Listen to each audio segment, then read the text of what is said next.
আসসালামু আলাইকুম, সবাই কেমন আছেন? আজকে আমাদের থাইল্যান্ডের ডে 3। তো আমরা পিপি আইল্যান্ড, মেবি আইল্যান্ডে যাওয়ার জন্য আমরা এই যে এখানে রাতেই টিকিট বুক করে রেখেছিলাম। একটা গ্রুপের সাথে আমরা ট্যুর দেব আজকে। তারা আমাদের 7টা প্লেসে নিয়ে যাবে। এই যে বেল্ট পরাচ্ছে, বেল্ট এটা গ্রুপ চিহ্ন, মানে আমরা আমাদের গ্রুপে যে কয়জন ছিলাম ওই গ্রুপ চিহ্ন বেল্ট হিসাবে এই মানে হবে যে আমরা তার গ্রুপে আসি। এরপরে এখানেই আমাদের সকালের নাস্তা ছিল। আমরা রাতেই টিকিট কেটে নিয়েছিলাম এই গ্রুপটার সাথে আসার জন্য। তো বাংলা টাকায় আমাদের পার পারসন 10,000 টাকা করে পড়ছে। এরকম আমাদের ফুল ডে, মানে এরা ঘোরাবে, খাওয়া, সকালের নাস্তা হতে বিকেলের নাস্তা পর্যন্ত এটার সাথে ইনক্লুডেড ছিল। তো আমরা এই দেখেন অনেক ঢেউ, ও মাই গড, এত ঢেউ! মানে এইটা তো কম, যখন আমরা আরও এখন মাত্র যাত্রা শুরু হয়েছে আমাদের।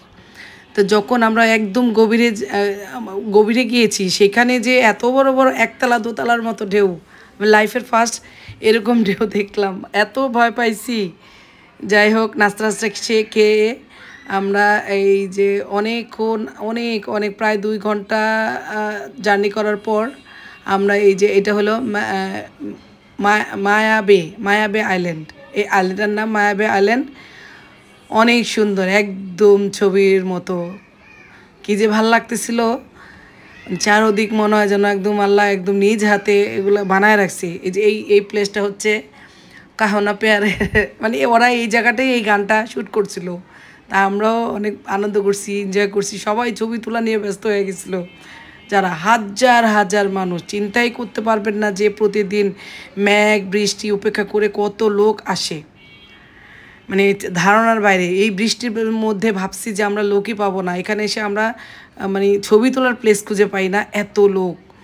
যাই হোক, অনেক আনন্দ করলাম। এখানে আমাদের 1 ঘন্টার জন্য নামাইছিল এই মায়াবে, এই আইল্যান্ডটার নাম মায়াবে আইল্যান্ড। তো এখানে আমরা 1 ঘন্টা ছবি ভিডিও করার পরে রওনা দিছি আরেক জায়গায়। এইখানে হলো সমুদ্রের মানে পদদেশে, মানে সমুদ্রের নিচ থেকে এই এই ওই যে চশমাগুলো পরে, নাম আমার মনে নাই, মাছ দেখতে হয়। আমরা মাছ দেখছি। এখন আমি তখন নামছি, আগে লিটন নামছে, পরে আমি নামছি। আমি ওরে আগে মানে বলছিলাম যে তুমি আগে নেমে দেখো আসলে কি দেখা যায়। যদি দেখা যায় যে সব কিছু, এটা হলো গোসলের স্থান, এখানেও গোসল করার জন্য আমাদের নামাইছে সবাইকে। আমি নামাই না তখন, আমি বলছি না, লবণাক্ত পানি আমার নামতে হবে না, আর আমি ভিজবো না, সারাদিন তো এমনিই বৃষ্টি। ওরা যারা বিদেশি, আমাদের মতো অন্য অন্য কান্ট্রি, যেমন আমাদের সাথে অস্ট্রেলিয়ান ছিল, স্প্যানিশ ছিল, গাজা ছিল, আমেরিকান ছিল, বিভিন্ন কান্ট্রির লোকেরা আমাদের সাথে ছিল। বাঙালি হিসাবে আমরাই ছিলাম, কোনো বাঙালি ছিল না। যাই হোক, এই তার পরবর্তী এই আইল্যান্ডে আমরা ঘুরলাম, প্রচুর প্রচুর বৃষ্টি হইতেছিল, তারপরে অনেক মজা লাগতেছিল। 3টা ড্রেস, তবে একটা জিনিস সত্যি, এইখানে আসার আগে অবশ্যই 3টা 4টা ড্রেস নিয়ে আসা উচিত। এখানে বৃষ্টি হয় প্রতিনিয়তই। আর আমরা বৃষ্টির মৌসুমে গেছি, এই টাইমটায় নাকি বেশি বৃষ্টি হয়। আমি 3টা ড্রেস নিয়ে গিয়েছিলাম, 3টা ড্রেসই ভিজে গেছে। একটার পর একটা চেঞ্জ করতে হয়, গোসল করার জন্য, মাছ দেখার জন্য, সমুদ্রে নামতে হয় মাছ দেখার জন্য। অনেক অনেক, মানে এইখানে না গেলে বোঝা যাবে না যে এইটা কতটা মানে আকৃষ্ট করে মানুষের মনকে। অনেক ভাল লাগতেছিল, সবাই যে যার মতে ছবি শ্যুট করতেছিল। সবাই কাপল গেছে, যারা কাপল গেছে একজন আরেকজনের।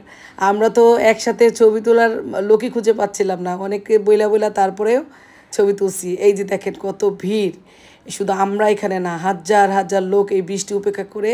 এই যে এখন আমাদের মানে যার বোটে যাওয়ার জন্য সময় হয়েছে, এই যে সিরিয়ালে দাঁড়া রয়েছে। একটা জিনিস ভালো, এরা মানে সিরিয়াল ব্রেক করে না আমাদের মতো।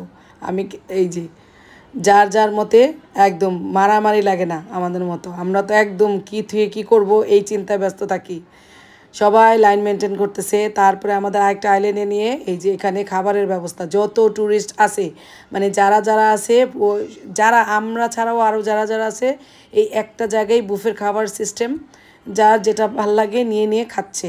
অনেক খাবার আইটেম, অনেক ইচ্ছা মতো খাওয়া যায়, মানে কোনো কষ্ট নাই। আমাদের যেমন আমরা ট্যুর করলে বাংলাদেশে যাক, বাংলাদেশের কথা বলে লাভ নাই।